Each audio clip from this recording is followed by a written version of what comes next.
Shoot the crud. We're shooting all sorts of crud. So Javen, news. You said Iran. Iran Yes, threatened to go. Iran. Tell us about that.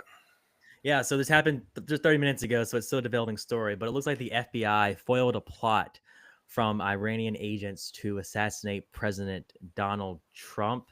It looks like this was a threat to him even before he took office. So this was planned, obviously, while he was still a nominee, but they planned to do it right before he took the actual office. It looks like that the operatives told law enforcement that an official in Iranian paramilitary Revolutionary Guard directed him in September to put together a plan to surveil and ultimately kill Trump. The federal prosecutor in Manhattan said in a criminal complaint.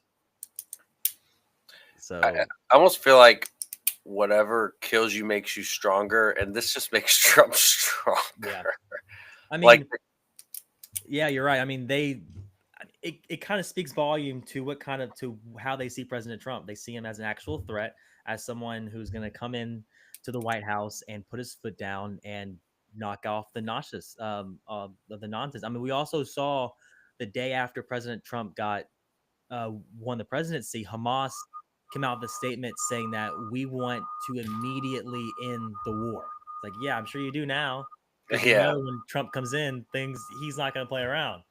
I mean, just like he did with ISIS, he got rid of ISIS. He's going to do something to Hamas. after Obama created ISIS and said they're the JV team, and then they weren't the JV team. Trump had to go in there and get rid of them.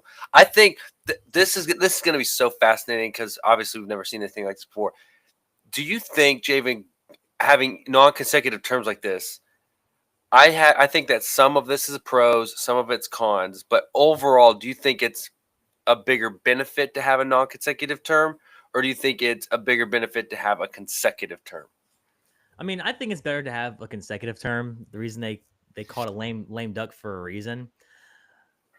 Because I mean, you instead of having 8 years, you only have 4 years because with the non-consecutive term, you run the risk of having an administration come in after you that will totally just undo what you did, kind of how President Biden did with uh with Trump's administration, just undid everything he did. So that you run the risk of that. I mean, and if you have that 8 years, you we haven't seen a incumbent lose besides Trump in a while. So you don't really run that risk of the next 4 years just undoing everything you did.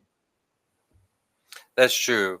That's true. Not to play devil's advocate, but that's the good argument for cons. The pros are I was thinking about this last night. So Trump can see who in any president. I'm not gonna use Trump. I'm gonna use Trump lingo and say loyal, not loyal, but like who's dedicated to the cause, who's Mm-hmm. gonna stab you in the back as soon as you leave, because that would happen with any president. Like they write a book, there's like some, oh man, no new damning evidence. They quote unquote.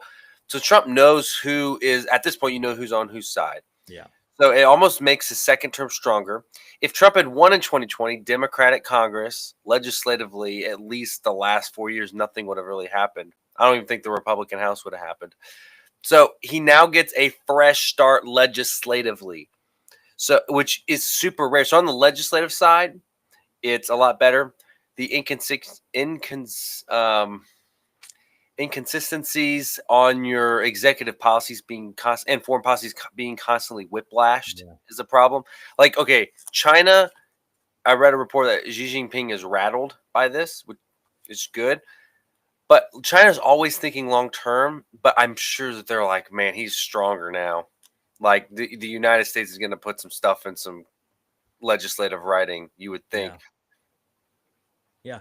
I mean, I don't a Trump second term, I definitely see coming in more organized and more powerful than the first one. And when I say powerful, I don't mean in an authoritarian way, even though people want to come at it that way. I just see it more in a way of he'll be more organized, he knows what he's doing, and he'll have a game plan. Like it or not, he's loyalty is going to be one of his top qualifications for whoever he hires in his administration. That's just going to happen. He's if you watch the Joe Rogan show, he said one of my biggest mistakes was I had too many disloyal people. So he's going to focus on loyalty, and maybe that's something that we should maybe raise an eyebrow to, because the question is, should these people be loyal to the president or to the Constitution first? They serve at the pleasure of the president, so maybe the president, but where do they draw that line? I would say Trump lingo would be loyal is more like dedicated to the Yeah. cause. Like you can get, I mean, other presidents they hire and fire people all the time. Ironically, Biden had not fired anybody. The only person that came close to being fired but ended up resigning was that Secret Service head of the Secret Oh Service yeah. lady, whatever her name was, because she had just failed so bad, and it was so bipartisanly against her after there were like zero answers. Yeah. Um, but typically, like you have to do those things, right? And Trump not having any connections in Washington, it's hard to figure out who's on your cause, who's with you, and who's not with you. And now that he's kind of been through Washington, been through it, it's a lot easier to see who's going to be on your side, who's not. He knows the lingo better. He's not a rookie. And Americans at the time, they wanted a rookie. I don't know if we'll go back to somebody like that ever again, to be honest. We might get close, like Reagan, right? Being a governor, experienced, no Washington experience, can bring his California people in. This is a whole new ballpark. And speaking of the makeup of Congress, we don't know the House. What's it? It's at 211 seats. There's a couple seats out there. This Alaska thing is taking forever. 71% in. Ranked voting is, and they have an initiative on the ballot for ranked voting. Do you like ranked voting, Javen? So it's funny. I've had this discussion with this recently with a close friend of mine, and I took the side of being for ranked voting. He was on the side of not ranked voting. Uh, But after we discussed it, he definitely pulled me towards non-ranked voting. all right, give me your pro ranked voting thing. 'Cause I'm fascinated. 'Cause I'm anti ranked voting as well. So we'll debate it up. Yeah. So when we were discussing it, it was kind of in the sense of if Louisiana was going to go in favor of rank voting. And of course, it's not going to happen. But if it did, I mean, great. But my big thing was for us, this again state level, it was that it promotes majority support. So in rank voting, voters rank candidates in order of preference. So if no candidate wins more than 50% of the first choice votes, then the candidate with the fewest votes is eliminated, and votes are redistributed based on second choices. It also reduces negative campaigning. So the candidates benefit from being seen as a second or third choice, which then encourages them to appeal to a broader base rather than engaging in polarizing or negative campaigns. So more positive campaigning. It discourages like the spoiler effect. It encouraged, wasn't a big thing for me, but it was like, I guess this can be a con. It encourages diverse candidates. I'm don't really care about that. But I mean, to this point, with ranked voting candidates from diverse backgrounds and viewpoints, they have a better chance of actually breaking through the barrier wall without anyone fearing that they would waste their vote. So those were my top ones of why I was for ranked voting. I would go against ranked voting because I think it's unconstitutional. Because of just on the premise of Supreme Court rulings, one person, one vote, not one person, one vote. But if your guy's last place, then we'll eliminate that vote, and then we'll see if your vote gets a second one or not. The closest thing we have during voting, and it's a lot longer process that's legalized, is the jungle primary system, where you could do a series of elections for rank voting, right? Like, okay, we did a jungle primary, the top 5 of 6 go, and we all vote next week. And then 4 of the top 5 after that, we all vote the next week. Like, you can just keep doing it that way. But on one ballot, having to do this whole rank voting thing, and a lot of people in these states are kind of confused by it. It just doesn't make sense to me. It's because we've always held in America one person, one vote. I mean, then my question to you, what would be the difference between like the argument of when we have runoffs, those are more than one vote. I mean, you're voting again for not your first candidate, so you're going to vote again no matter what. Because every election is one game. So on that game, you get one vote. Not on that election day, that ballot, Yeah. that's one game. Okay. That's the difference. Yeah. You see what I'm saying? So Yeah. I go back and forth if I like jungle primaries even because as a conservative, um, it's like okay, in California, it kind of helps us. You're like, yay, two Democrats get the nomination, and then they gotta kind of run to the right a little bit. But then you're in a place like Louisiana, Georgia, and two Republicans get in, they run into the left. Mhm. Um, I don't. I do like the idea of if you get over 50%, like let's just save the taxpayer money, and then you're just like the nominee, and you win the whole thing straight up. But I'm definitely against ranked voting. Yeah. I'm against ranked voting. Yeah. No, yeah. If it was up for a ballot initiative, I would probably vote against it because what we have now, it ain't broke. It's okay. I say it's not broken, but Mhm. it's not bad enough that we need to change it. Like that's not the biggest issue right now. Is the way we vote. We got other issues to worry about. I mean, however, anything that would give a third party the same level playing field as the two major parties, I will always support. So if ranked voting can do that, then I probably will support ranked voting. But that for me is my number one issue with the voting system and how we do things is third parties don't have an equal playing field. It's hard for third parties to get an equal play field. Um, and it can be easily solved if people just show up and vote that way, but they don't, Yeah. right? I mean, but that's also because they're told by both the parties that you're gonna waste your vote, don't even do it. I think if people who actually I talked to this guy today, he says I'm a libertarian, but libertarian ain't gonna win, so I'm gonna vote for it. Like if we weren't always told, oh, your vote's gonna not count, so just don't waste it, you're gonna let the other guy win, then maybe we might start voting for our parties or who So actually win it. I, I'm. This is gonna be unpopular opinion. Two party system is actually helpful in the United States, and it's probably kept our system together the best. You just Look, made George Washington roll over in his grave. well, look around the world. I mean, I look at other countries. Okay, you saw the speaker vote last time, and do you want to do that every year?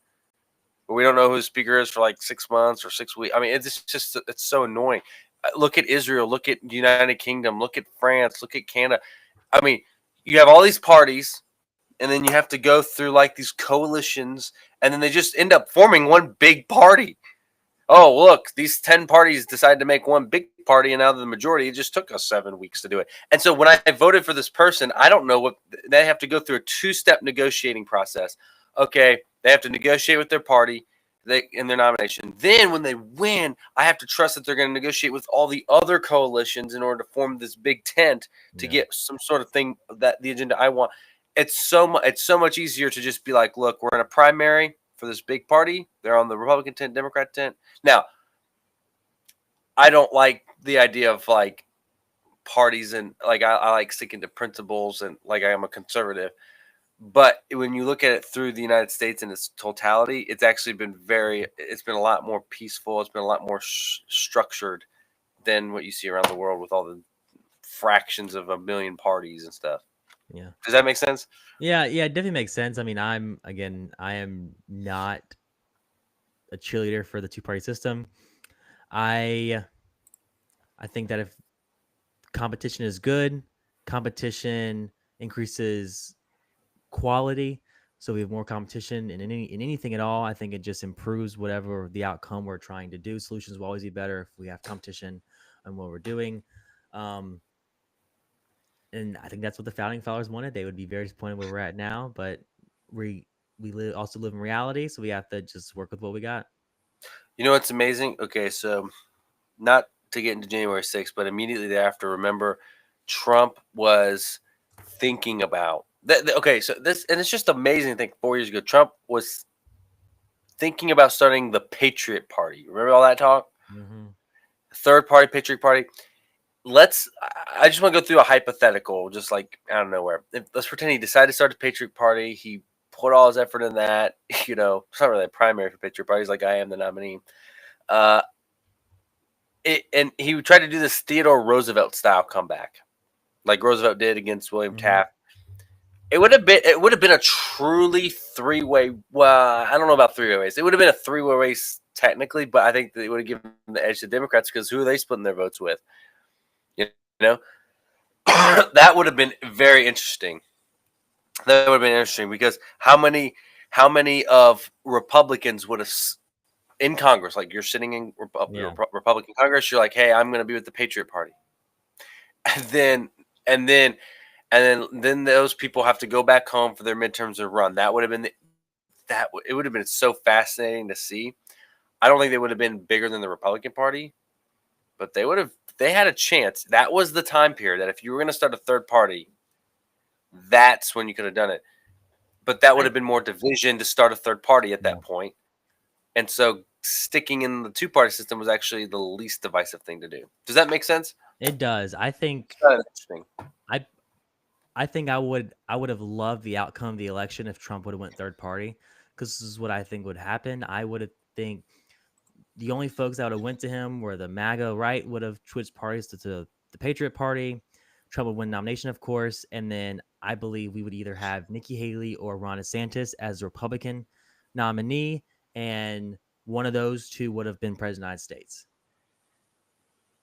I think it would have been the Democrats win if Trump did a third party. It would have been exactly like the Bull Moose first Democrat versus Republican Party. Because ultimately you would have been we know from this election result that the Liz Cheney's type of people, right? They're the super minority, right? They just got squashed. But the Democrats' base is 40% automatically off the top. Boom. They would have won. So the other 60% of the MAGA fraction, the Haley Cheney fraction, the DeSantis fraction, I don't know. I have no idea where the life, all these other little those would have been split 30-30.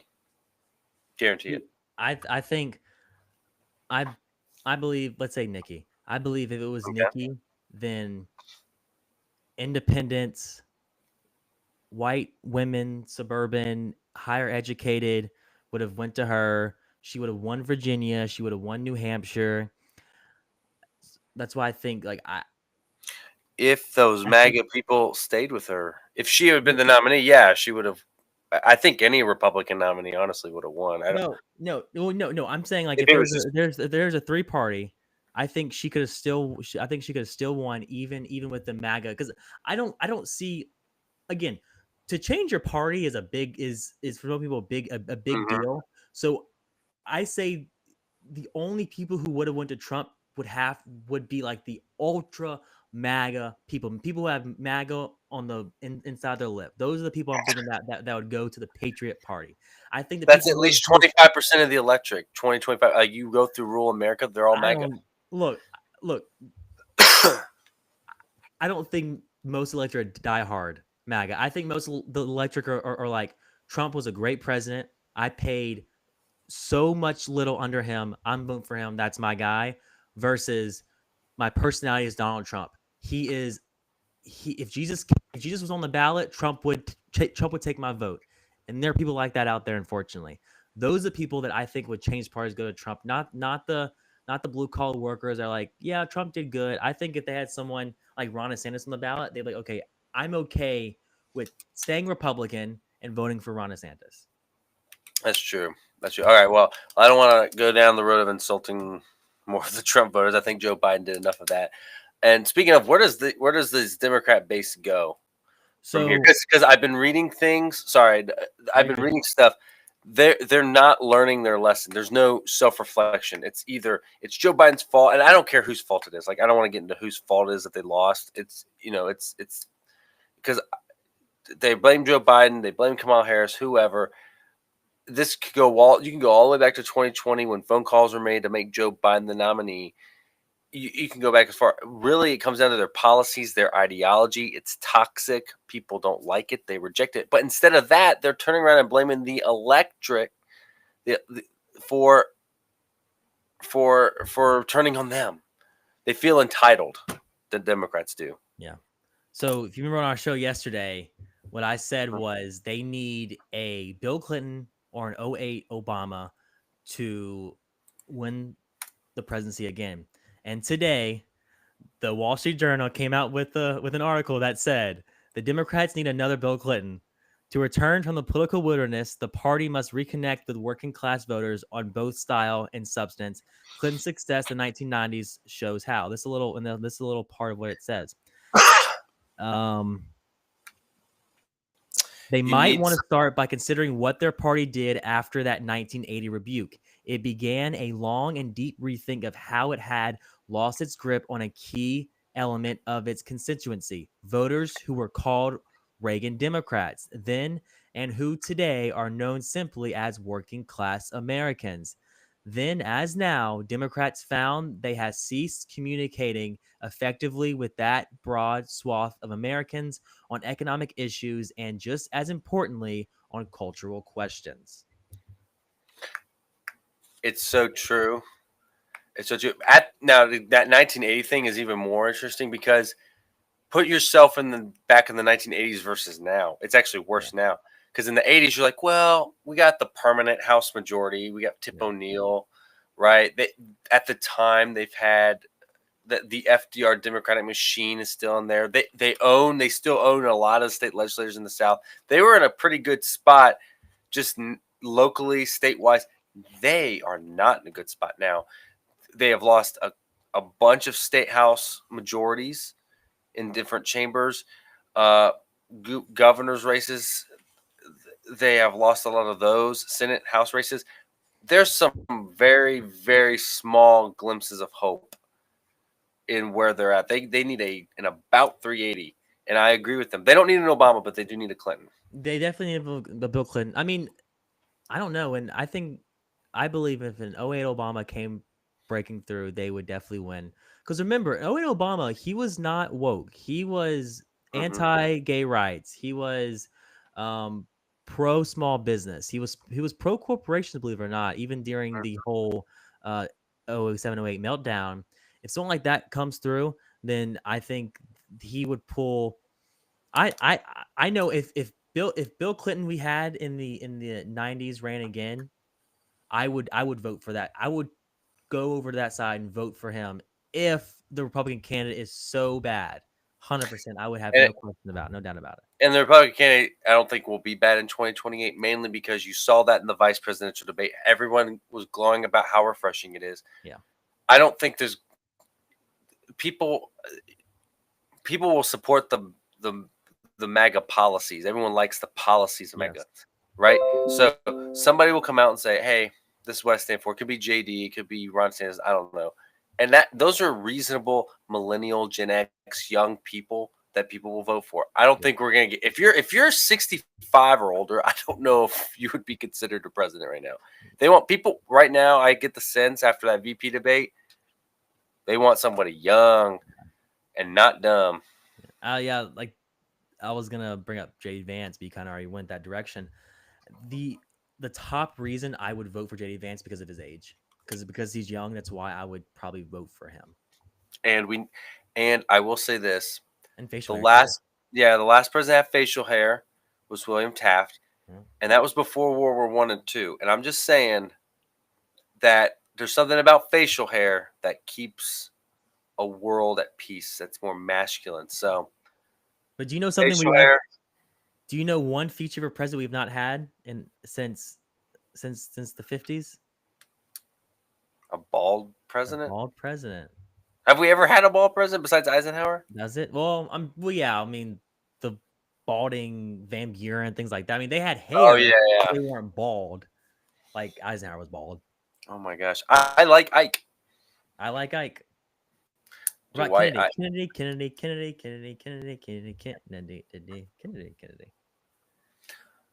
All right. For the next segment, Javen and I will simultaneously sing the national anthem. Oh, I'm just kidding. Just kidding. We're not gonna get put you on that. Spot like that. Put it on the spot. What else are you seeing? I mean, the House. Yes, the House. That is gonna. So it looks like it's gonna be tight again. I don't think. Okay, so think about this: that whole House Speaker thing, Marjorie Taylor Greene, Matt Gaetz. Trump was endorsing McCarthy. I endorsed McCarthy. They didn't care. Now that he's the sitting president, and his microphone's a little bit more amplified now, they're not going to go against Trump. No, they're not. I don't care. Right. Obviously, there was an agreement with Liz Cheney and some of those people to get out McCarthy. I liked McCarthy personally. I liked Yeah. Mike Johnson. So I think Mike Johnson is safe to stay. We're not going to have this weird speaker thing, even if it's 1 or 2 votes. It'll depend. I depend on what comes up. That it's still going to be hard to get legislative done through the House more than the Senate because let me look at the 2026 map. Because in the Senate, you always look at the upcoming map, baby. Yep. Ooh, who is in Georgia? Georgia has a seat up. Vulnerable Democrat. We might see some negotiations. Who is up? John Ossoff. Oh, from Georgia. What do you think? You think he'll work with Trump? If he doesn't work with Trump, he can't He's not survive gonna in do Georgia. it, yeah. He has to at least vote, even if it's like the renaming of A bridge. the Post Office Act or something. Like he has to Yeah. vote with Trump on something. All right. So John Hickenlooper in Colorado. He only won by 53%. I think Bill Cassidy is up 26 as well. Yeah, that'll be interesting. Is he running again? Yeah, Let's he's see what it running. says. Interesting. He They might may have win. no. If it'll be. So I'll tell you this. We'll see how well he gets along with Trump because Trump might have to go in there and endorse somebody if it's not Cassidy.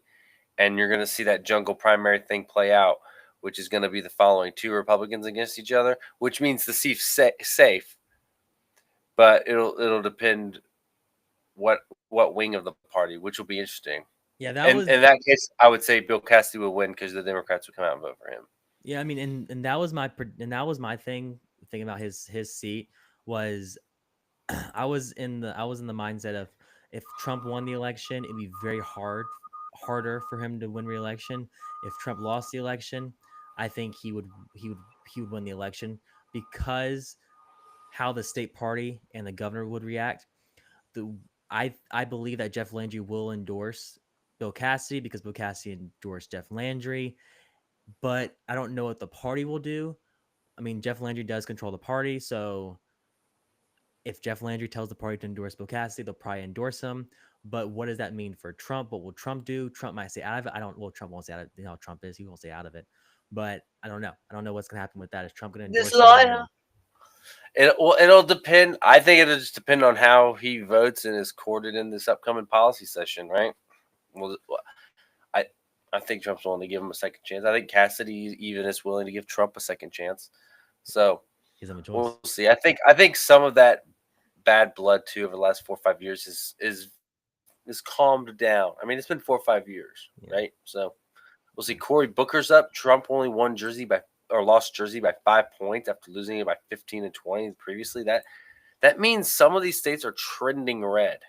Then if the Republicans play their cards right, the next nominee, just being articulate and refreshing, could win a state like New Jersey. Well, look, thinking about getting a fresh start, I was having a discussion again with this guy at the gym. What do you think the probability is? And 2, Okay. what do you think the implications and outcome will be if Joe Biden pardons President-elect Trump, and then President Trump pardons Hunter Biden? I think Trump pardoning, or I won't say pardoning. I think this is what I think the likely outcome is, and then I'll answer your question. Trump's going to commute Hunter, and there's not going to be any pardoning of Trump. Accepting a pardon means accepting guilt. Trump doesn't think he's guilty, so he's like, don't even offer it. And all these things are going away. Why would you even?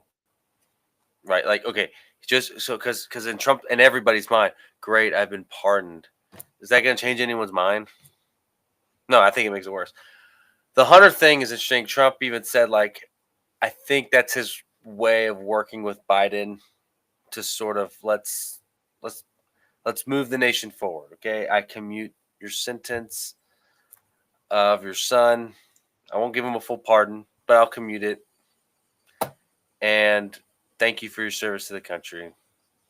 And Joe Biden's been basically undercover MAGA the last couple months anyway.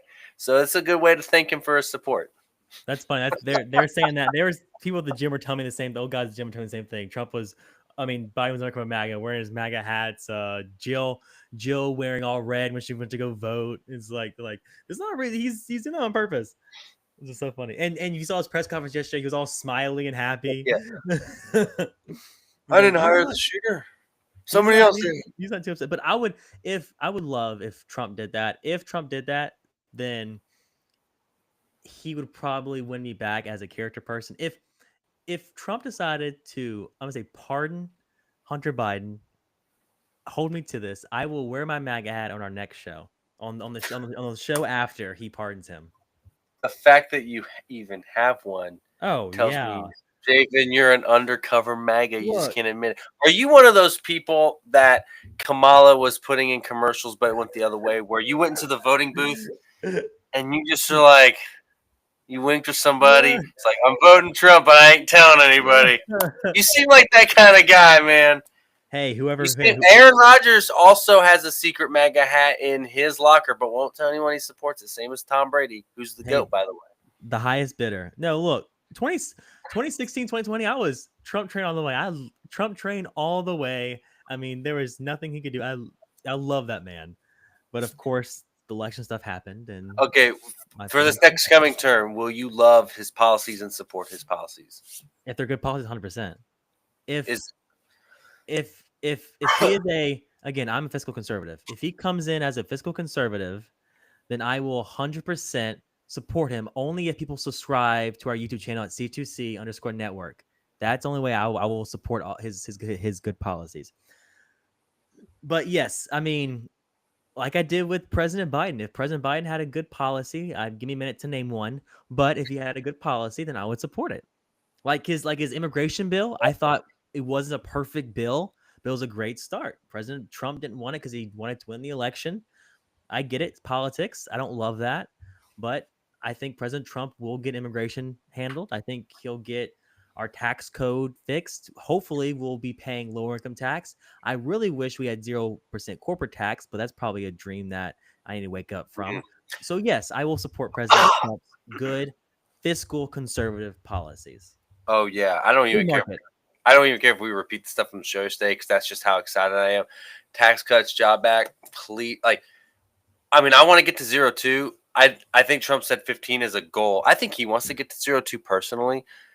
But I mean, he's a business owner. Yeah, probably. yeah, right. But there's things that you can't. Okay, you go to Congress, you say 0. There's going to be people that go, well, I've been in those back rooms. I used to work in the state Senate. I put the appropriations together. I've seen people whine and complain. What they say, the media is different because they got constituents. I can genuinely tell Trump wants 0 because the fact he wanted like 10% last time. I only got to 21, but. And some people were complaining, he only got to 21. Dude, he brought it down from 37. That's a big gap. Keep cutting, cut, spending, cut taxes. Yeah. And we got to make sure that this 0% goes to small businesses too. Of course, there is some legality there with LLCs and sole proprietorships, but small businesses on the whole should definitely get the same treatment as big businesses, because Amazon's not giving money to that local baseball field down the street. That mom and pop are the ones actually contributing to that local government and gig economy. Yep, help the gig economy. What do you make of what do you think the housing market will be like? It's a great. That's a great question. If there's anything about mainly because I would like to move to a bigger house again in the next coming year. So this is also a personal question. Yeah. So we already saw the Fed reduce rates yesterday. Or not today? No, yesterday. By half a point, I think it was. Yeah, half a point. In turn, usually mortgage rates follow. However, we didn't see that actually this past time. If we look back after the Fed cut rates by more than half a point, mortgage rates actually went up. Interest actually went up. I know. I was surprised too. But I think moving forward, with Trump as president, I think the market's going to react a different way, because if we remember looking at Kamala's plan, people were expecting 300 million houses built from government money. So why would I lower my interest rates if I know the government's probably going to be funding all of these big projects and going to be giving these first home buyers $25,000. It's like Exactly. it's like college. Like, why would I decrease the tuition if the government's going to pay me as much as I asked for it? It's not going to happen. But Trump, he's not going to do that. He's not going to be throwing out, hopefully, not throwing out money like it's Halloween every day. Well, what's your opinion? Do you would I want to? I have my own opinion, but I want to see what yours is first. If we agree or disagree, would you recommend somebody buy a house now? At this moment, no. I would say Really? I think the Fed still has rate cuts to do. I know they want to get to their 2% inflation rate, which they think they'll get by next year. If you're willing to wait next year, I would say next year is probably gonna be the best time for you to buy the house because interest rates are gonna be so low. Prices might be higher if Trump gets his tariffs in that he wants. Home prices will be higher because Maybe for new houses because of the lumber. new houses because But cost of building will be more expensive. well, for your personal finances, I highly recommend. I'm the opposite of you. I highly recommend that you do buy a house now. Here's why. I do believe over the next 4 years that the interest rates will go down. What happens when interest rates go down? You creates demand. What happens with demand? Prices go up. So get it now. Your equity will grow. You're growing with you're. I won't say you're. I hate to use that word, but you're kind of screwed either way. No matter if you look at it, either you're going to have higher prices, lower interest rate, or higher interest rate, lower price. Do it now, knowing that it's getting ready to come, and then your equity will grow, and you can either refinance later. Or just don't buy down your rate. I bought down my rate, though. I know I said that, but I bought it down last year when I bought this house. So I definitely have to wait at least one more year for me to get my money's worth out of it before I sell it again. Um, but it's not going to go down. I think we'll have a good bump in the housing market this year, but I think 2026, that's going to be a roaring year to buy a house because you give Trump enough time, get deregulation, the economy going, gas prices, food price. Yeah. People are going to have enough time to save. They're going to feel better by that second summer. That second summer, they're going to feel great, baby. Thoughts on that? No, I mean, yeah, I definitely see where you're coming from on that. I mean, prices. I honestly think we're at a time where kind of this is prices all across the board, groceries, where the prices we have now are going to be our new normal. I don't see a President Trump coming in if he applies if he applies free market solutions, him drastically lowering prices to where they were when he left office. I think just where we're at now is where we're going to stay, and some could say that has to do with corporate greed, sure, but maybe prices have gone up across the board. But I mean, think about it. If you're a corporation and prices are already like, let's say for bread, you're paying $5 for a loaf of bread, and the consumers are already used to paying that $5. Why would you turn around and lower that price back to $3 where when it was when one the consumers have already been trained to pay that price? Volume. Because I can want to compete with my fellow bread manufacturers. If I raise it to $3, I get more volume. So yeah, the consumer's used to spending $5, whatever. Okay, Yeah. but I lower it to 3. That's a big deal. So if I'm selling 100 units a week at $5, I lower it to 3. My volume, I might get 200. So 200 times $3 is way more money than 100 at $5. Or they got all these corporations have pricing guys. Yeah. Believe me, I've worked in them before. So they would accumulate how much they project they would sell in volume to make up or even more of the money. But you undercut your competitors, and you're going to soak in all the business. That's how capitalism works. That's why I think it's going to be great. Then you make all that extra money, and you can either attract new talent with it, like, hey, we want to grow the strawberry division. I don't know. And so we hire this director of strawberry innovation, or maybe we want to give new perks, which, speaking of perks, one thing that would expire in this Tax Cuts and Jobs Act is the paid family leave. A lot of people aren't talking about that. I think it'll be renewed very easily. I personally have benefited from it, but I also don't like it as a conservative. I know that's hard to say because there's things that you can benefit as a conservative, but also don't like because you don't like the government involved, which is giving write-offs to corporations who give family leave that's paid, not just with the standard FMLA. Why are you doing that? I understand the idea and it's great for families and I've enjoyed it too, but I don't like tax write-offs. It should just be corporations and people doing it as a competitive point. You see, Does that so make sense? yeah, so you see now that's a nice idea if we didn't live in crony capitalism where I see these brand manufacturers, they all work together to say, okay, keep prices here because if we go any lower, then people are gonna it's gonna mess things up. So let's keep prices at this exact level. Yes, I agree. Um, but the thing with the pricing is it's going to fluctuate based on the economy, where it's going. All right, so other things that could be going down, gas prices. That's going to be the big thing for the economy. You know, I look at the gas prices now; they're like $2.79, Yep. $3, right? I think Biden tapped into the idea of like we have to use, you know, some of it here.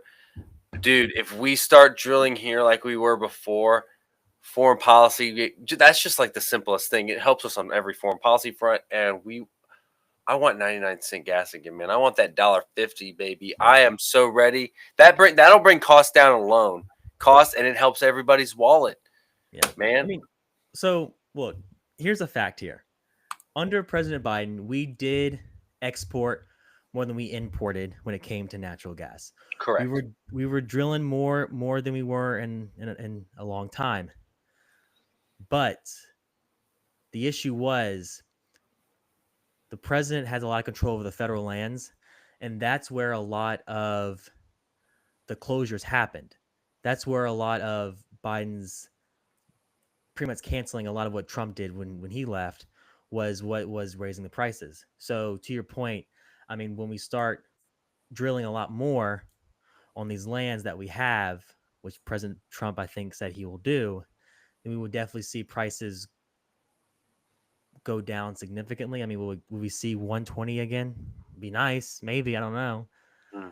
but I just fear that we won't get to that because maybe tariffs might be on gas, tariffs on gas. I mean, exporting it. I mean, no, yeah, because we might have countries that are going to say, okay, if you're going to tax my import here, then I'm going to tax your export at this number. It's going to keep gas higher here because those businesses have to pay more on those on exporting that gas, if that makes sense.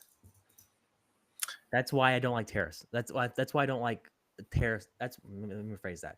That's why I don't like the amount of tariffs that Trump is suggesting, because there's always going to be a trickle down effect of I love that you think that just because you're going to be taxing Mexico or Ukraine or Russia more, that they're not going to tax us more on our necessities that we do, like gas and things like that.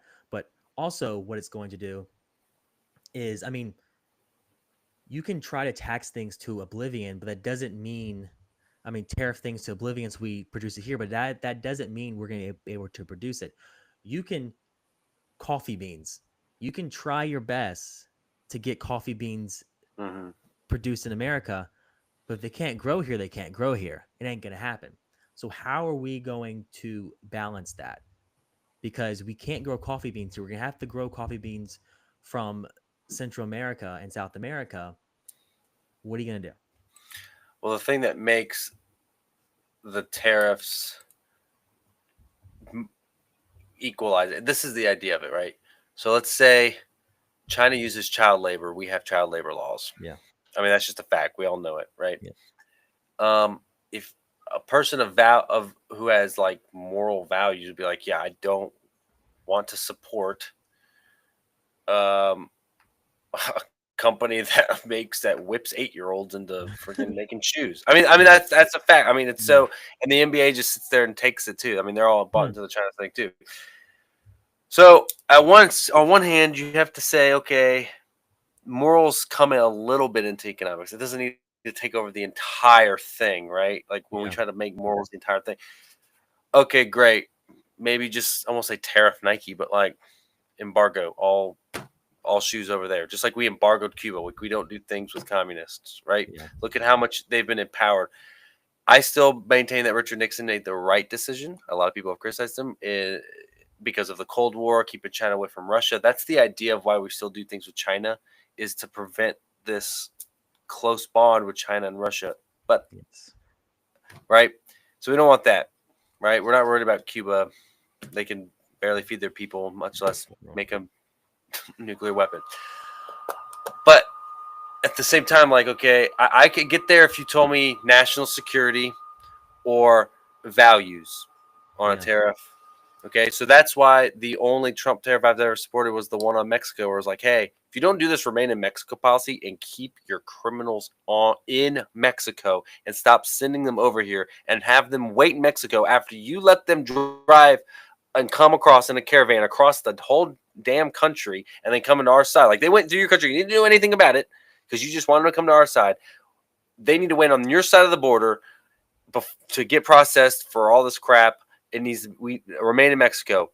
And then Mexican government was like, no. So he's like, fine, I'm going to raise up all this crap. It stayed there for 2 weeks. Mexico caved. He got rid of it. Boom, remain in Mexico policy. That's been the only one I've supported because national security. I'm all in favor for national security purposes because there's a goal attached to it that's also in favor of America. Okay, I don't support child labor, right? If you know a company is doing something unethical, which also puts it at a competitive disadvantage, right? Like we have standards over here, man. I have a 7-year-old. I don't expect him to go to a shoe factory next year on his 8th birthday. You know what I mean? And get paid like $2 for it. Yeah. He gets paid $2 for taking out the trash in my house. That's about it. He gets an allowance. Okay, I think that standard's different, and that also should go back to the United States. If you want to be able to compete outside of child labor and national security stuff, like a TikTok or whatever, then it needs to be like, hey, maybe we need to get rid of this Family Leave Act and stop putting extra burden on companies and all this overregulation because China has less regulation. I believe it or not, only on businesses, right? Less a minimum wage. California just raised their minimum wage, Javen, to $18 an hour from $16 an hour. They're trying to speed up the people leaving California. See, I didn't. Does that make sense? No, yeah, it does. I didn't know. See, I don't. You have not been clear in the past about your stance on tariffs. I didn't know I have been totally clear with you. Well, that's the only one I supported. Then my ear has been clawed because I didn't know the only tariffs you actually support for him was the one in Mexico because I support that one too. At that time, I do support tariffs in that instance. That's the only tariff I support. See, I didn't know that. I thought he supported like most of his tariffs. I'm like, no, I said that. Yeah, at our meeting, I was like, man, it's just the one narrow tariff for the Remain in Mexico policy. Like, because if you're clear with me on the goal as a president, you're like, hey, I'm like, yeah, I'm willing to pay more to keep bad guys out of the country for however long it takes. Like, I'm willing to do that. What I'm not willing to do is what Joe Biden did, which is like, hey, we're going to get gas from Saudi Arabia and enrich those people. So, like, I remember the moment those news came out, and every time I was getting gas for like a couple weeks, I was like, man, the Saudi king must be really loving all the money I'm getting. It's just common sense, people. It's common sense. I agree. It's the economy, stupid. It's the economy. Like our fellow James Carville said. That's what won the election too. It's the economy. James Carville. He's man, oh man. If you want to subscribe, if you're following us on our YouTube, that's C2C Network. And if you want to leave a comment in the chat, we'll be more than happy to check it out. If you're on the YouTube, I'm monitoring our YouTube. Let's check our X. Let's see if anyone left any comments in our X. As you do that, hi Michelle. I saw you like I think. I want to ask you a question I was asked recently about from a political friend.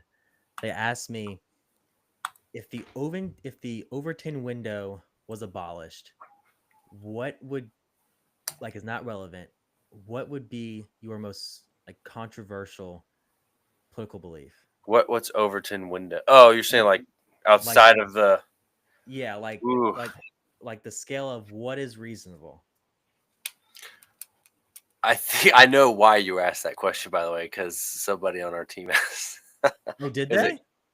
We were when we were up in DC, someone on our ENTs Oh team, yes, yes. Louis said Okay. to this, and I, It's because I was like, I love you for asking this question because I've been asking people this question too. Now the question you're asking me in front of 5 people that are listening, whoever's listening out there, it's on record. well, you can tell them your PG answer, but off air you can tell me your actual answer then. Yeah, I'll tell you. I'll tell you. Well, no, it's my real answer. Hot take.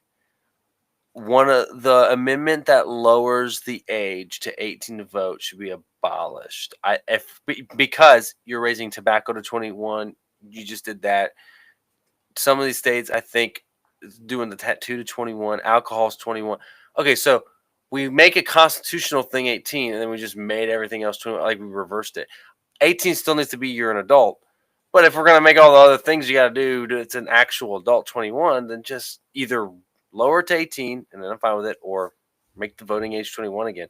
Yeah.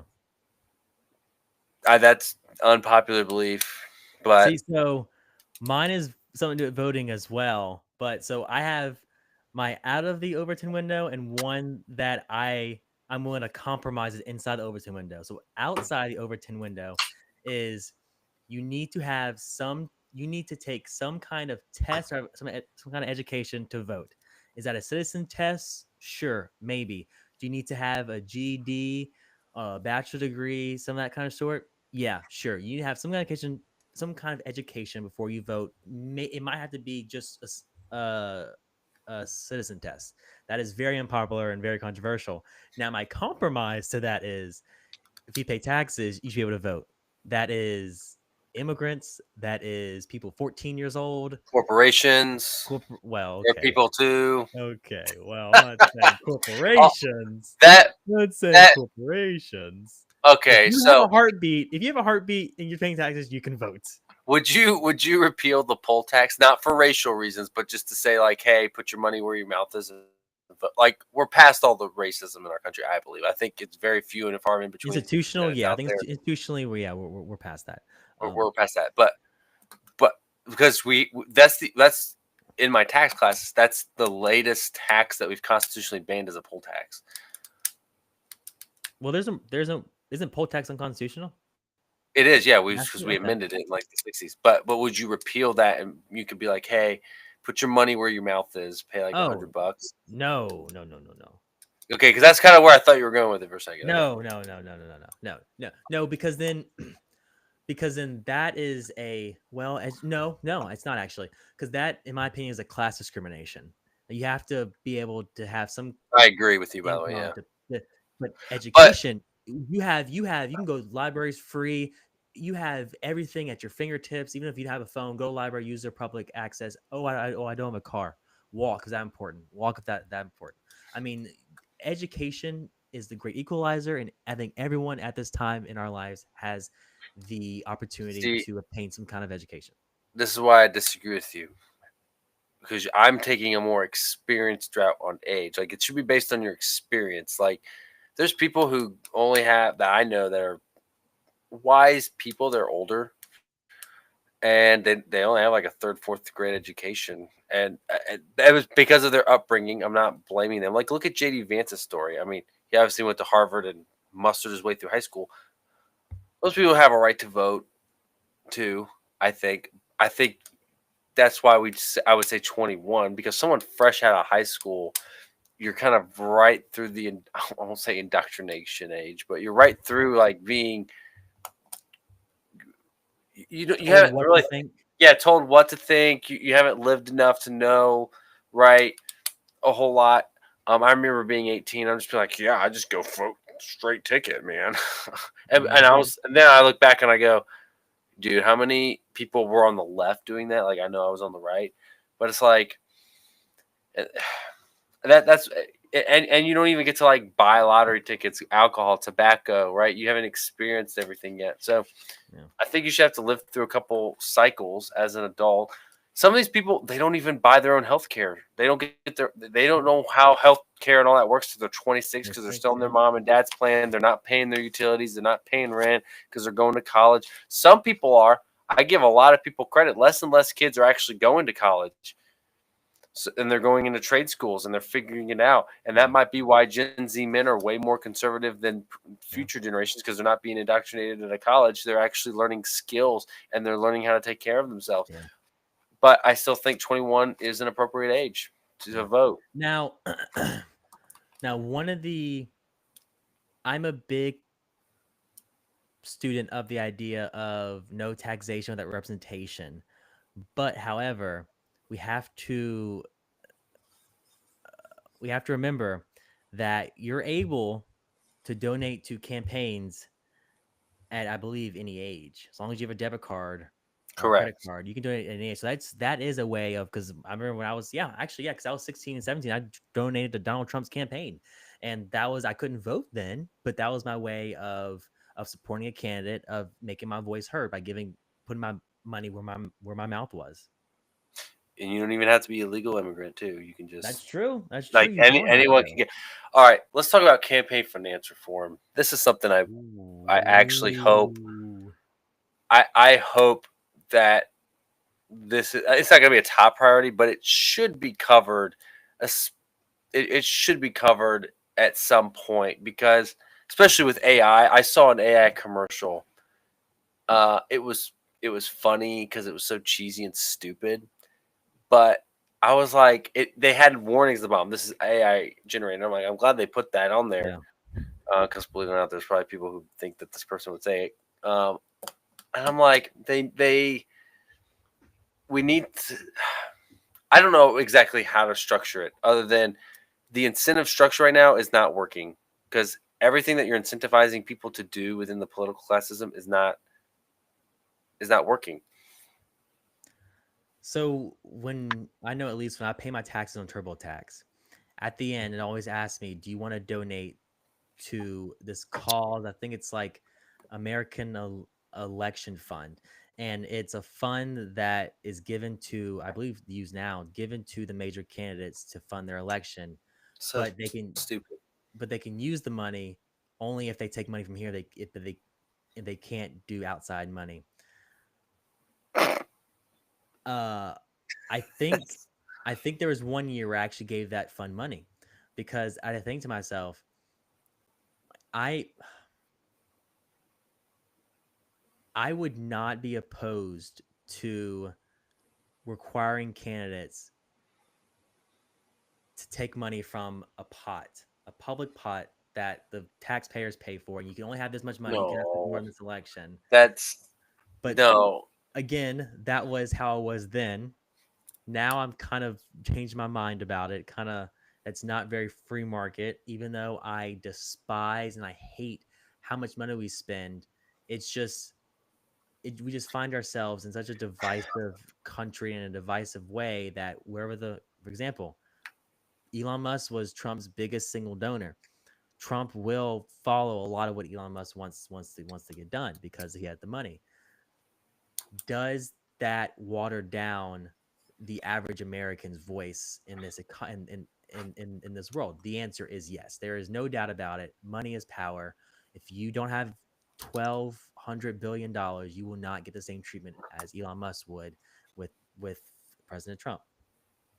And just to be clear, there are caps on campaigns. Yes. Elon gave the cap. It's, But don't forget super but PACs. I was gonna say Elon funded PACs in which he had a wall, so he didn't communicate with them. He just put it into a blind thing so he could still talk to Trump. I'm fine with that too, because mainly whenever those PACs, and you saw this with Kamala Harris's PACs, want to communicate, they have to kind of do it publicly through all this sort of media stuff. See, here's the thing: people are tempted to be like, "Well, just lower the contribution rates, blah blah blah." I don't give any way. Then you empower the media more, because then the media gets to drive all the narratives, whether it's in a primary or it's in a general election. Look, Trump won in 2016 not because he was self-funded, okay, because he got the most airtime because he was saying crazy stuff and the networks kept putting him on there, and then he kept getting his word out. Yeah. So people, the media is very powerful as a tool. So that's why we have in-kind contributions. You saw that with Kamala Harris and Saturday Night Live, and then they had to give that free commercial to Trump the night before for the football game and actually shot Kamala in the foot, blah, blah, blah. I do think there needs to be an incentive structure to where because right now you can give one per cycle. Okay, boom, I give to you before the primary. Boom, I can give you after the primary. It needs to be like if you give to the candidate, you cannot speak to the candidate until after the election. That's fair. But like, hey, I came to a dinner. I can listen to you all day long, obviously, but the moment like I give you the money, or maybe within 24 hours it goes to the account or something, I can't talk to you anymore because I can't follow up on like, yo, you promised this, or you're saying this the wrong way, right? No more feedback to the candidate because the candidate took the money with the initial idea of like, hey, I was raising this at a, economically whatever fundraiser to lower prices on lawnmowers, and then next thing you know, she might say something that's anti-lawnmower, or I don't know. But like that needs to be a rule. I'm not sure if you saw or probably maybe Sean showed me the video or I was following my own, but the way they communicate with each other, I think this is they examined the Trump campaign and his PACs was if there was a statement and it was outlined in red, like a public statement, it was outlined in red, then that was a sign to the PACs of this is how I want the messaging to be. Mm-hmm. But if it's not outlined in red, this is just Trump talking. This is not the messaging. Nothing illegal about it. It's legal stuff, but there's those workarounds between communicating with PACs and not communicating with the PACs. And I like that because then the public can see it. That's true.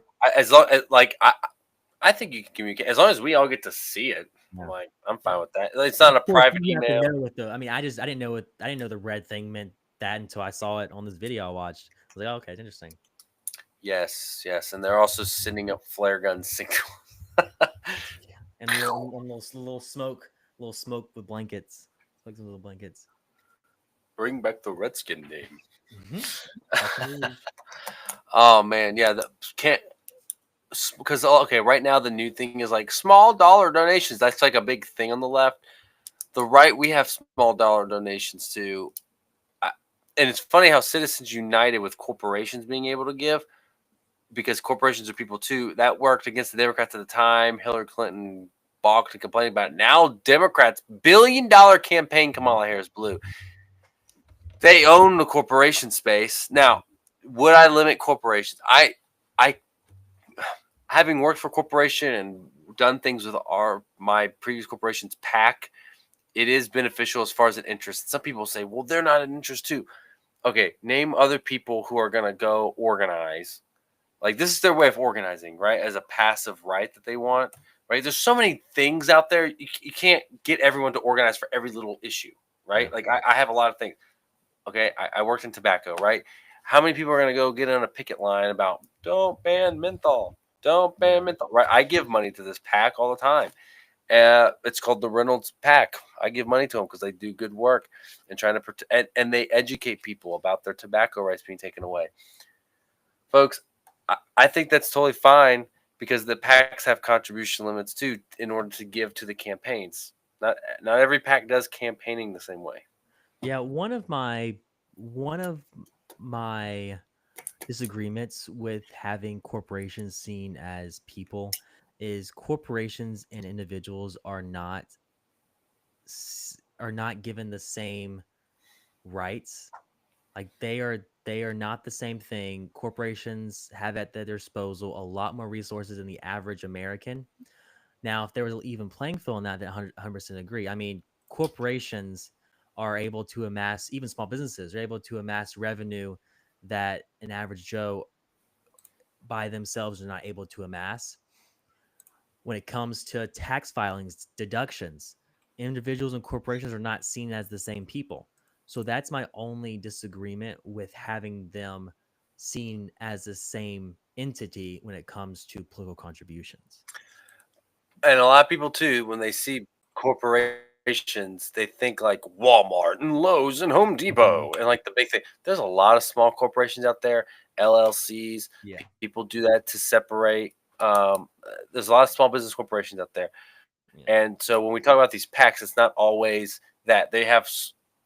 There might be the Virginia homeowners construction PAC where it's got 100 small businesses who do homeowner construction, right? And they all put their money together. I used to my corporation was in a convenience store pack in South Carolina, and they got all the convenience store people got together, and we worked on a pack, right, to protect the convenience store industry. It's people organizing in some way. How else would you structure it to where they can organize to defend their rights Yep. in a political faction? They're going to find a way to get that money to the politician, right? Whether it's they run ads or they put little. What if they started campaigning in their products? Fine. Every time you get a pack of cereal, Kellogg's is going to put a thing that says RFK is trying to take whatever ingredient out, Yep. and they have a. I mean, I don't know. I mean, they could. You're They like, could do that. it's great to be a Democrat. Yeah, exactly. Right. So the corporations will take it a next step further. They've got the media power for it. I know we're like way off topic here, but these are like policy issues that just kind of come up in conversations when we're just talking. Yeah. Hey, I mean, politics is a whole universe of things to talk about. All right, here's one for you. I'm looking at a thing. I'm going to share the screen here, and let's listen. This is pretty cool. Oh, I'm going to share screen. All right, this is on X. It's pretty interesting. You see this? Can you see it? Oh wow, yeah. Oh my gosh. California is now more. It's turning more red. Remember, in 2022, folks, Republicans for the first time picked up House seats in California. They traditionally just kept losing them. Now they're picking them up for a second time in a row in counties. It's not. This is not an exodus problem of blue people are leaving. This is a sign of people are changing their mind. Look, let's look at this. Just New York, 2020, 2022. And Trump made gains in New York. Now, I don't know how New York City is down here. Okay. I'm seeing these everywhere. There's one even in Texas I saw. Here, let's see if there's anyone else posting any maps. Here, what's this guy saying? Illinois. This is pretty big. 8 points. I know Trump lost Illinois by 15 points, so he's made gains, man, in Illinois. He is winning. Too. Iowa. I didn't red. Yeah, that's just crazy stuff right there. Yeah, What do you make of that? I was looking at the maps to kind of see where Louisiana compared with Arkansas, Mississippi, Georgia, things like that. Kind of see our percentage wise and how we did. And man, I mean, crazy. I didn't think he could increase from 2016 his vote in Louisiana, but he did on Arkansas and Oklahoma, but he did Mississippi, but he did. Surprising. And this is why he has a mandate the way he does. Mandate coming in. I mean, I don't know what else you call it, man. All right, let's go to. I'm gonna pull up the 2026 map, and I'm gonna show it. Oh, do Republicans already have that map filled in? Because they already have the election picked out. The election. Now it's our term to steal the election. Unconstitutional. Here, I'm gonna share it again. We can talk through it. I think sharing our screen kind of helps. This is on Wikipedia. Okay. So you see on here. Good source. I mean, I'm not gonna lie. I'm gonna use it. All right. So that Ohio one is the J.D. Vance. Governor DeWine's gonna have to appoint a new senator to fill in. Obviously, it'll be Republican. It'll be interesting what kind of Republican. And I'm gonna go ahead and even throw in Florida, because I think Marco Rubio will be the next Secretary of State, and Governor DeSantis is going to have to fill that in. Now, I don't know if the person fills the next 2 years, and then or what what. Do you think? Wait, what do you think DeSantis will be? DeSantis will have to, if Marco Rubio becomes Secretary of State, then DeSantis fills the vacancy for at least. I don't know if it'll be. I don't know if Florida does 2 years or the remainder of a term, but like Ohio. This poor person is going to be a senator for 2 years, up for special election, and then immediately 2 years later have to run statewide again in 2028 for a full 6 years. All right, so let's go ahead and count Florida on there. Florida, Ohio, North Carolina, Maine. And I won't even say Louisiana because I think it'll be 2 Republicans in a runoff. Those are the 3 that Republicans have to defend. Okay, Georgia and Michigan are the only 2 pickup opportunities I see. I don't see anything else. Maybe New Hampshire on this list. I mean, Georgia definitely. Georgia definitely. Let's go down here. Nope, nothing down there. Let's click on Georgia. Let's see what did the last election bring. This is how close it was against David Perdue. Now, what's the governor down there, Kemp? You think he'll run for this? Good question. I've been asking people when I go to Georgia if he'll run, and some people say he probably will, and if he does, he will win that seat. That would be amazing. And I mean, he's patched things up with Trump. He would be great against John Ossoff, who didn't he? Let's see, what was his election like in 2014? Did he win that? No, he was appointed. He ran in a special election, huh? Yeah, he ran. Where's the special election results? Oh, here we go. Let's look at this. But here also we want to think about Larry Hogan just lost his election, and he was a very popular governor. That's true. I do think voters are smarter than we give them credit for, because they know, like, hey, we might like you as governor, but we know how this caucusing thing works. Mm. You know, Like they know you're gonna vote with your party most of the time. So I want you to say vote with the party. Like, let's say that somebody's like so far to the left and right, and they're a Republican. It's like, well, and it's a 50-50 Senate. Well, then and the vice president has a tie. You're gonna be like, well, dude, if I would have just voted for a Democrat who's way more conservative than a liberal Republican, then the Democrats would have the Senate right now because of who they're caucusing with. Caucus power is big. That's why, like, hey, if you're in Maine, suck it up. Vote for Susan Collins. It ain't the end of the world, no matter what side you're on. And if you know what I mean, caucus power is real. So yeah, that's the Senate map. That's gonna be interesting. That's gonna be interesting. All right, I'm gonna unshare this. Man, we've been at it for an hour and 10 minutes. I know we're doing a lot of stuff. It does not feel like that. Let's see what we got here. Hey guys, yeah, totally subscribe. We have clips that we send out here. Let's see our latest clip. Wow, 13 likes and a comment already. That's big in our industry. Starting off, baby. I'm gonna post that clip right now. In fact, can I play it? Let's see if I can play the. See if I can play the clip. Oh, stop! Oh, stop! Stop! Oh my gosh, technology. Here we go. All right, I'm gonna share it. We're gonna play this, so you guys know what kind of clips we're talking about. A lot of these policies, instead of executive orders, put them into the law so they stay forever. Tax Cuts Jobs Act. Don't let things expire anymore. No more sunset dates. Boom. Make it permanent. Make drilling permanent. Pass it. Say, no, we have opened up these reserves. This is what will happen. Where do you bite first? Matt, you had said drill. Mm-hmm. Javen, you had said with the regulations, and the tax cuts. I thoroughly am excited for those tax cuts. We don't have a revenue problem, we have a spending problem. We have a spending problem. Amen. Stop spending, man. Stop spending. Stop printing. That's right. Stop spending. Stop printing. I'm Matt C. Kern, and I approve this message. Oh, sorry. It's like I just came through an election season.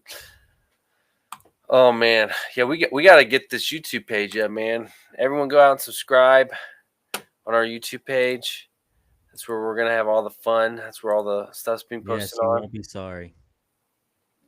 You're gonna be so tired of winning when you come to this YouTube page. There's gonna be so much stuff. How many X viewers do we have doing this through the Javen? Look on X. How many people do we have?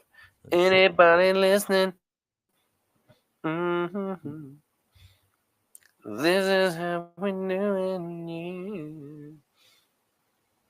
Oh, for a second there, I thought like, oh, did I cut it out? 6. Hey, 6 everybody's. If you're with us now. Well, I think that should be good. We're going to do this again on Monday, Veterans Day. We'll see how the news goes over the weekend. You do it. We'll get together. Or maybe on Tuesday. Just another fun. We'll both be very happy come Monday. Very happy people. Why you say that? Because tomorrow is going to be a great day in Louisiana. That's why. Who just commented? Ooh, look at that. Because Hope tomorrow, y'all can do an 80% cut like at Twitter. Heck yeah. CCDZJAZS. CTD Jazz 6. That's right. Subscribe. Yeah. Wait. Okay. Let's talk about Elon cutting. Okay. Since CCD Jazz 6 wants to talk about it. If you get business people in there who understand, like, okay, Trump wasn't perfect because he has his government and businesses don't always mesh, but the idea of why the economy did great last time was because he ran it like a business. Now you're gonna have two business people in there, baby. One guy's gonna be in there cost cutting and trying to get rockets on the freaking moon. And dude, no one's talking about this. Not just cost cutting, but the relationship Elon will now have with NASA. It's going to either turn into corruption, which I don't think it will be, or it's going to be turned in for the greater good. As far as like they're going to accomplish so many things together. It's going to be awesome to see what NASA and Elon can do even better now that Trump has Space Force. so Get us to Mars, baby. Get us I to do Mars. not believe Elon Musk will have a position in Trump's White House because of two reasons. One, the conflict of interest is too deep. It just looks terrible, and Trump doesn't want his last 4 years to start off with something like that, which looks bad. And also, at the end of the day, if he works for Trump, his boss will be Donald Trump, and just imagine the look of the richest man in the world having a boss. Like, you are the most powerful, most richest man in the whole wide world, and then you're gonna go in and work for somebody? That doesn't make sense. Now, could he be as an advisor? I could totally see that. Like, it would be an advisory role. I could totally see that. And I think if that give him that power, that'd be great because he will, like you say, cut. If you look when he got Twitter, he cut the staff by 80%. And it works just 80%. as this, and it works exactly the same. Yep. That's what this guy was saying that commented on our stuff.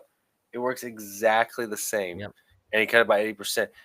If there's that much fraud, waste, and abuse in a corporation, just imagine how much is there in government.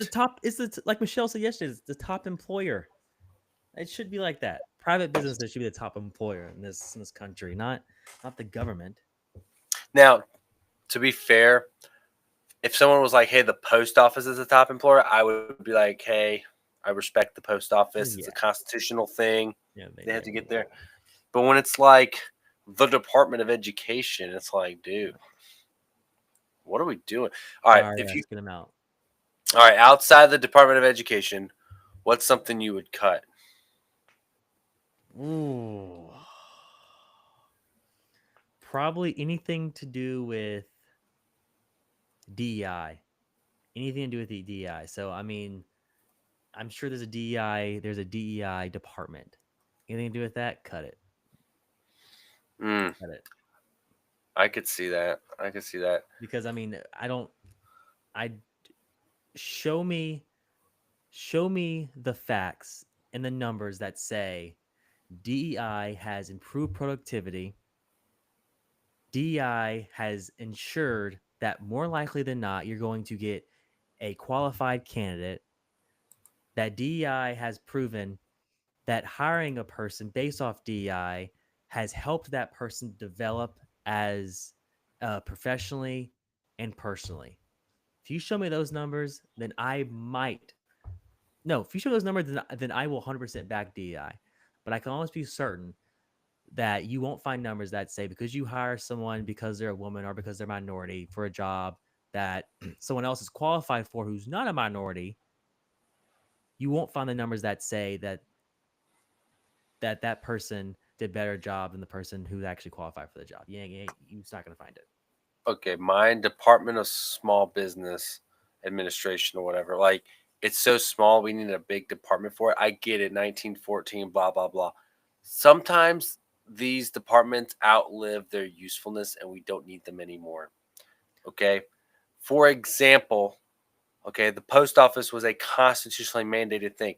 Not many people know this. It used to be an actual cabinet position until about a year in. Richard Nixon was it was in a meeting with his cabinet. It was like his third or fourth meeting or whatever it was at a year in, and he just goes, why am I getting a briefing on the freaking post office? Like, this is 1970 something. I'm like, I got bigger things to do, like obviously Vietnam. So he lowered it to where it's not in the cabinet. It's just a department position. Still has to be confirmed by the Senate and stuff.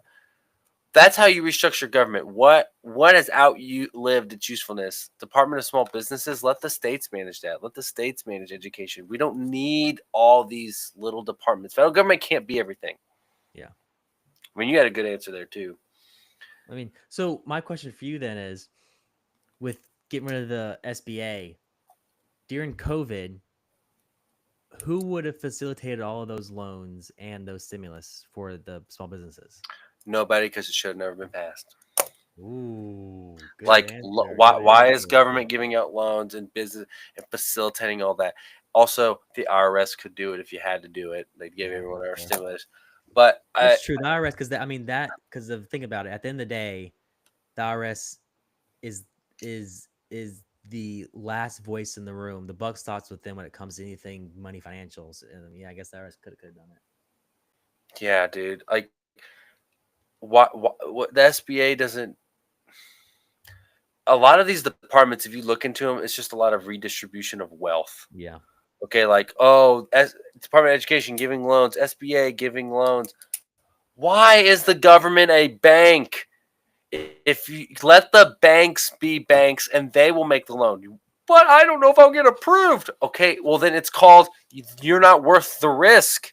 Mm-hmm. The banks, why does that have to be on my tax dollars that we have to take a risk on you and in which you might default on it, never pay it back? And actually it's worse for you because sometimes if you get the wrong guy in there, they might go after everybody to get that money back and not let it go. So do not mess with the government with loans. Do not take loans. Yeah. Really, I just was in general, not from the government. It's not their job. I was watching some mafia movie, and some guy was hiding from a mob boss or something, that he was about to die or something, and he gets a knock on the door, and he is petrified, but he's ready to fight, and he opens the door, and it's the IRS, and he says, "This is scarier than the mob coming after me," because that's true. The force of the United States government is scary. Oh, dude. Well, the U.S. government, and don't put the U.S. government. He'll come after you. Hi, I'm from the government, and I'm here to Yeah, help. Ah, Oh, beautiful 10 word. deadly. And, dude, it's 10 deadliest. And then, what did the government do during COVID? They came to help, and everyone ran to it. I didn't comply. I didn't get the shot. I'm proud of that. I gave two crap. I thought the whole thing was just a cold, to be honest with you. Okay. I don't why people expect the entire world to revolve around them and stop because they might get a cold is ridiculous. Okay.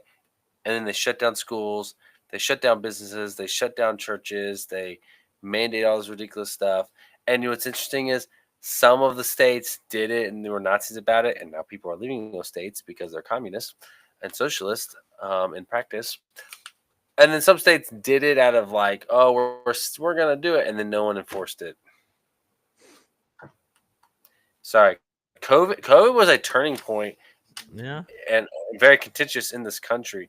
And now, when polled, the majority of people do not want the shot. The majority of people who got the shot regret getting the shot, Yeah. and the majority of people think that shutdowns were bad and horrible ideas. Okay. Yeah. Making your toddler wear a mask, please. You are an idiot. You are an idiot. You're a commie. You're a Karen if you think you ought to force people to wear masks. Yeah. See, at the beginning, I was very compliant. I'll wear my Karen. mask. I'm all Karen. No, it's not Karen. No, I was very compliant. I was like, I'll wear my mask. Sure, I'll do what I gotta do. And then I got COVID. I'm like, are you serious? I followed the rules, and I still got this disease or this virus. Are you serious? So after that, I was like, this mask. I still wore it, but I wasn't that strict about it because at the time I worked at a place where we had to enforce masks because Louisiana had a very strict mask mandate, and I had to enforce it. But after that, I was yeah, no, I was an enforcer That too. it's I funny was. that oh, I would have just ignored you. You call police what? But Well, I know you look. would Let me have. tell you You and I would have got into it. Actually, you and I would got into it. that's If you came that's so inside. funny. That is what turned me against Donald Trump. Was He that right was. there? He was very When he did that Oval Office address and was like, "There is a virus coming from China, and it's going to kill us all." Blah blah blah. And it didn't have. I was set, unconstitutional. I actually got pulled the next day. Gave him a disapproval rating. I thought it was stupid and dumb. Should have never shut it down. Even if he gave it to the states and encouraged governors to do whatever. This is the number one reason I like Ron DeSantis, because when tested, he did the right thing. Look, I don't think we're ever going to have anything like that's not naive and it's going to buy into this stuff again. And in general, I think Republicans get played by the Washington establishment, because those people came up to Trump and like, sure, there's a virus, sir. Do this, do this. Okay, I'm going to shut it down. I'm going to do all the things. And he did all the things. Just like they came to George Bush. Sir, weapons of mass destruction. There's weapons of mass destruction. You must do this. And then what happened? No weapons of mass destruction. Blew up in his face. Made Bush and Trump look like an idiot overall. And the Democrats got the shutdown that they wanted. It made the election trash. It gave the Democrats an edge. I think sometimes the Republicans, Trump and Bush, are nice people, like nice, naive, and people that don't want to abuse power, that don't understand the workings of Washington, and they got played. They got played, and again, I'm confident in that. But that's one of the reasons I like DeSantis. I do believe that is a commonality between George W. Bush and Donald Trump. They're both nice in that regard, nice and naive. They got played. nice. What do you think about that? No, I mean, I definitely don't. I definitely did not agree with the federal government shutting down anything that wasn't their role. And when Brian Kemp starting to open things up, Trump attacked Brian Kemp. I remember that. Yeah, people forget that. People forget that Trump was not this crusader for small government and individual rights during COVID. He was not at all. He was listening to those around him, his bureaucrats, the Fauci's, was listening to them, and he gave in. He gave up that fight. He did give up the fight because he wanted to win re-election, but even he lost re-election, still caving in to the will of the swamp, the swamp, I love alligators. the elites. But they've got to go back down to Florida where they belong. They belong. That's right. That's right. All right, give us your best Trump interpretation. Let's hear it. It was stolen. They stole it from me. I did nothing wrong. I stole the election. All these Democrats, they, they call me a fascist. They call me the fascist, but they stole the election, not me. I love you guys. You guys love me. It's great. Thank you. Don't storm the Capitol, but if you do, life happens. Life happens. So, I love you all. Go home. I love you all. All right, I'm gonna give you mine. Give me 1 second here. Get through this YouTube commercial because I've got a song I'm gonna play for mine.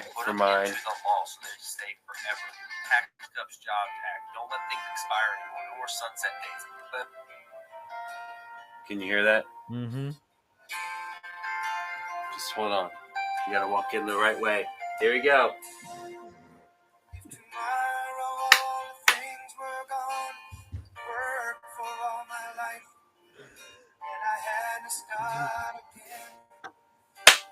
Children and my wife. Thank my lucky stars to be living here today. Cause the flag still stands for freedom and they can't take that away. You gotta mess with the microphone. And I'm proud to be an Wow. American, where at least I know I'm free. But I won't forget the men who died, who gave that right to me, and I gladly stand. Wow. Did you see RFK? Wow, look at that guy. Look at that guy. What? He's one hell of a son of a gun. I tell you what. You know, they told me when I walked in here, they said, "Sir, you're gonna wear a hoodie. You're gonna wear a hoodie." I said, "I just want my jacket, but I don't know where it is." So they gave me this presidential hoodie. I have no choice. I'm in Pennsylvania, but if Fetterman can wear a hoodie, I can too, folks. I can too. I figured he's a pretty dumb son of. I won't say that. That's too nasty. That's so nasty. That's so nasty. That's my best Trump interpretation. That's good. That was really good. I'm sure most of the audience was like, "What the world is Trump here?" Especially if you logged in, that was our best Trump interpretation. Yes. Now I I that one. now give us your best JD. Let's hear JD. Oh, I don't know, JD's. I haven't known that man long enough to know. He's an average white guy. I don't know. I think it's very. Let me think. I can do. I think it's very important that we talk to the upper class. He's kind of a high pitched voice. See, he's really good at spinning things. Like, well, Martha, look, when Trump talks about us invading the Mexican border, he's not talking about physical Americans having to go across the Mexican border and deport these guys ourselves. What he's talking about is stopping them from coming across our border, Martha. He always. That was really good. I closed my eyes. I would think that was JD Vance talking. That's crazy. That was really good. Thank you. I appreciate that. Look, when Donald Trump, when I was originally selected to be his vice presidential running mate, he didn't ask anybody. It was a simple phone call made to my house in Cincinnati, and here I am. The fact that the Clintons tapped that phone call and thought that it could have been somebody else is beyond ridiculous to me. I don't know. I just made something up. Really good. Did the Clintons tap the phone call? Can we start a new rumor? How do rumors get started? Can we start? Can this just be the rumor mill? We just make stuff up. Hey, if it gets us views, sure, why not? All right, if you could make up a rumor right now, what rumor would you make up? Oh, God. Like in politics, just something stupid and funny. Like just a fun rumor. Barron voted for Kamala. I had to look at Barron. Look at Barron in his little cage. I did that to him. I told him, "You don't go and vote for the enemy." I like loyal children, folks. Ask Don Jr. Ask Don Jr. All right, everyone, wait by the Barron. Go home to mommy, and they just like the shade. All right, that's a good rumor. That's a good rumor. My rumor would be. We should edit this show. Not rant and raves, but rumors to be made. Rumors to be made. Mine would be that Tim Walz and his wife are not actually married because nobody would actually marry somebody like Tim. That it's an arranged marriage. I don't know. I don't really have anything. Dude, Tim Walz.